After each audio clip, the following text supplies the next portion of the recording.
I'm Ruby Jones, and you're listening to 7am.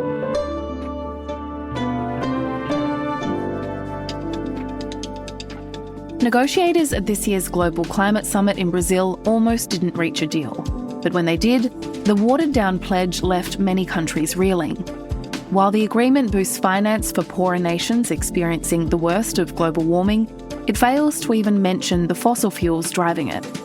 Outside the official COP process, dozens of countries signed a pledge to phase out fossil fuels. But while Australia signed, Anthony Albanese says his government will keep approving new coal and gas projects. Today, Greenpeace Australia Pacific Chief Executive David Ritter on what really happened in Brazil and whether COP is now just a cop-out. It's Tuesday, November 25.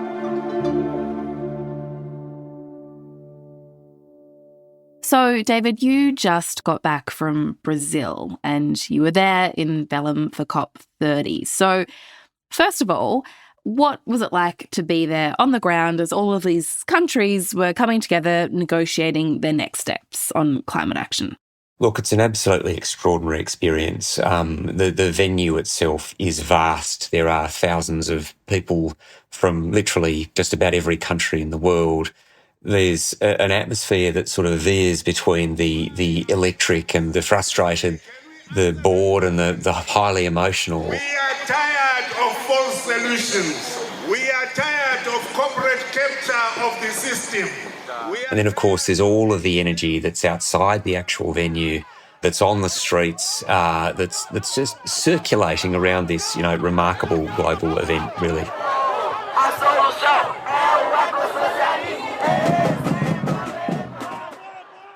And I heard a statistic at one point that 1 in every 25 participants at COP30 is a fossil fuel lobbyist. So is that true? And how much influence do those lobby groups have over these talks? Yeah, look, that research came from our good mates at Global Witness. And it's a shocking statistic because obviously fossil fuels are the number one driver of the climate crisis. So why you'd have all these lobbyists loose within the conference that's meant to respond to the crisis, it's mystifying to anyone who hears that for the first time. The curious thing when you're actually there is people don't sort of walk around carrying signs saying, I'm a fossil fuel lobbyist. And that's because they get access through various means, through trade association delegations, through what are called party overflow badges, which are the badges that government receives, or even as part of official country delegations. So there they are, and they've got positions of access, and there's no question that they're able to have a direct influence on the sorts of positions that governments take, which really reflects what's going on in the home countries most of the time anyway, which is that the fossil fuel lobby is very, very active all of the time, trying to persuade governments to not take the decisions that are in the interests of the human race and of nature. Mm. And just lay out for me then what it is that this summit was meant to achieve. What was the goal of COP30? What was being negotiated exactly? It was a very significant COP. I mean, they're all significant, but this one marked the first one since a 1.5 degree global temperature mark had been breached over the course of a whole year for the first time. Warming reached 1.52 degrees in the period from February 2023 to January 2024. World leaders had promised in 2015 to try to limit the planet's long-term temperature rise to 1.5 degrees. It was the COP by which all the countries should have submitted their 2035 climate targets, which are absolutely crucial targets for shaping how we're going with global action. World leaders are under pressure to present tougher emission reduction targets for 2035 ahead of COP30 in Brazil. It was a COP that took place really following the fantastic decision from the International Court of Justice, or the advisory opinion, I should say, from the International Court of Justice, which found that states do have an obligation in protecting human rights from climate change. The court added that failing to protect the planet from the effects of climate change could be a violation of international law. So for all of these reasons, the context of the COP was highly charged, and it was heralded to be a COP where there was going to be a breakthrough, or hopefully going to be a breakthrough, on ending deforestation, because it was a COP that was being held literally in the Amazon. as well as hoped by many that it was going to be a COP that would really give us a breakthrough on a global roadmap for tackling fossil fuels. And those two things, they are the two keys to getting on top of the climate crisis. Okay, and so at the end of the summit then, what was actually agreed upon? Well, look, it was an agreement that frankly did not reflect the needs of the moment. We do need transformation at emergency speed and scale, and it didn't achieve that. It didn't achieve a new forest action plan, and it didn't achieve the kind of breakthrough on climate finance that is desperately needed to support these efforts. Those key ingredients simply aren't there. The COP30 climate summit in Brazil ended with cheers and applause, but not without misgivings. The deal contained no explicit reference to a transition away from fossil fuels. But it's very important, I think, to not see COPs as kind of binary things where it's everything or it's nothing, because there were some significant things that came out of this COP. The Brazil presidency did commit to the development of a new roadmap from transition away from fossil fuels. We know some of you had greater ambitions for some of the issues at hand. I, as president of COP30, will therefore create two roadmaps. One on halting and reverting deforestation, another to transitioning away from fossil fuels in a just, orderly and equitable manner. Now, that is not the same as a formal commitment, but it is something that can be worked with. And then, of course, there was the Belém Declaration, which I think is actually the great note of hope from the COP, and certainly of very great importance for Australia. Yeah, well, let's talk about the Belém Declaration. What's in it? Well, the Belém Declaration came from a really significant block of more than 80 governments which backed the idea of a fossil fuel roadmap, with great leadership coming from Colombia and also, as always, from the Pacific Island nations. The COP of the truth cannot support an outcome that ignores science.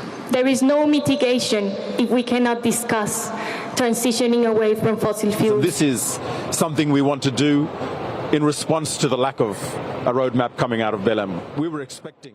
Then a smaller group of 24 countries formally signed on to the declaration, and Australia is one of those, and we should be really delighted that Australia is one of those 24 nations. And what's in it? Well, it references a transition away from fossil fuels. It references the International Court of Justice opinion. And it's got by the standards of these things, quite fast start in the sense that the first conference for the Belém Declaration is going to occur at the end of April in Colombia. And that'll be a really significant moment because it starts to give us the big mo. It starts to give us some momentum around global cooperation to end fossil fuel usage, which is what has been most sorely lacking from international climate governance over many years. So we need to jump on this. We need to grab this momentum and give it as much speed and power as we collectively can. Coming up, what does the Belém Declaration mean for Australia's gas plans?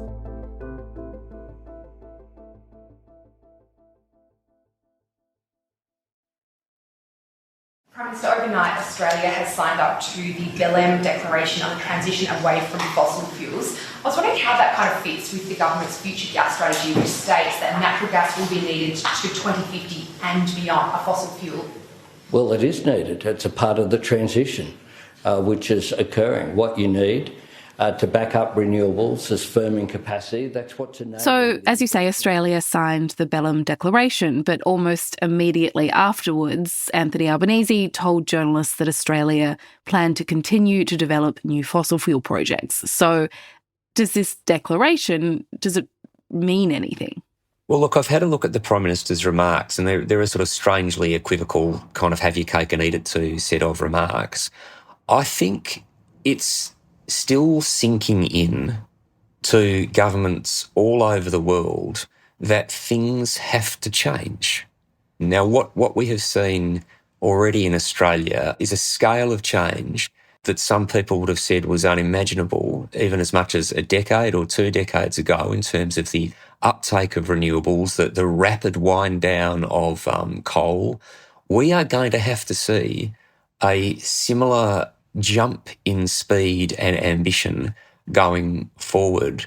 And what that needs to very practically manifest in is a roadmap for Australia to phase out fossil fuels, including exports, at a timeline that is consistent with the Paris Agreement and that would be consistent with the Belém Declaration. And David, I think there is a lot of scepticism at this point around what the COP summits can achieve. So having just been, what is your assessment of the value of these summits now? On balance, do you think that they provide tangible steps forward on climate, or do they allow countries to say they're doing something meaningful on climate change, even if that action doesn't go far enough? I think it's a question we should always be asking ourselves, but it is possible to take a nuanced view of these things and to say, yes, there's no doubt that some countries do use participation in these things as a cloak for inaction or even as an opportunity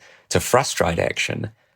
And yet, when you've got a global problem, it makes sense to bring the countries of the world together to solve that global problem. And there have been extraordinary breakthroughs in international environmental governance over the years, from the preservation of Antarctica to the saving of the whales, the Montreal Protocol. And there's no doubt as well that if you look at the decades now of the UNFCCC process, you do see, as a consequence of the commitments that are made in these negotiations, that projected temperature rise, although it is still in the wildly dangerous and unacceptable realm, is much reduced from where we were, even at the time, for example, of the Paris Agreement itself. And then to drill down into that just a little bit more, I couldn't tell you, it's literally a countless number of meetings I have been in over the years where leaders of corporations or members of governments of various stripes will look you in the eye and tell you that they are making the commitments that they are because of the Paris Agreement. So we cannot, I think, ever overlook the very significant consequences of the steps that have been achieved, but we can also have in mind, with great honesty, the frustration that the negotiations don't move as fast as the safety of the human race and the safety of nature require. Well, just on that then, let's come back to the critical point of what Australia would actually have to do now. So in the next 12 months before the next COP to meet the commitments that came out of Brazil, including the Belém Declaration. Well, there's a great chance just this week for the Australian government to get right its approach to the EPBC law reforms that we absolutely need to see our one and only piece of federal legislation to protect nature to properly embed climate considerations in there, because you can't have a credible Nature Protection Act without having some embedding of what's going on with climate change. So that's an immediate thing. Beyond that, we do need to see a time-bound plan for fossil fuel phase-out. And that is simply good government. Any government that is not able to look the people of Australia in the eye, the business community of Australia in the eye, and say, we need to phase out fossil fuels and we've got a plan for that, is not doing its job. There also needs to be an end to new coal and gas approvals, and across the board in policy terms, Australia should be looking to see where it can improve its 2035 target. And then the final thing, of course, is every opportunity that Australia can play in scaffolding and standing with the Pacific Island nations that so often have demonstrated leadership on climate change. Any opportunity to do that should be taken. David, thank you so much for your time. Thanks very much for having me. Great to chat.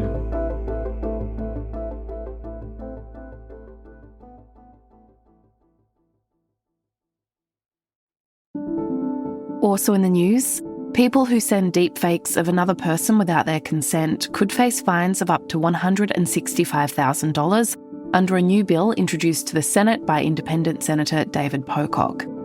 The plan would see a dedicated complaints mechanism added to the Online Safety Act, and would grant the eSafety Commissioner powers to enforce the removal of deepfakes and issue fines. Australians would also be able to sue perpetrators directly. Senator Pocock says the government has dropped the ball, and as it stands, unless a deepfake is sexually explicit, very little can be done about it. And the Chief Executive of the Business Council of Australia, Bran Black, says he's confident the government will be able to reach a deal with the Coalition on environmental reforms this week. The BCA has been lobbying the Coalition to strike a deal which would cut out the Greens. It wants the government to weaken the powers of the Environmental Protection Agency, among other changes to the proposed laws. He says when the laws are passed, they will deliver a net overall benefit to business. I'm Ruby Jones. This is 7am. Thanks for listening.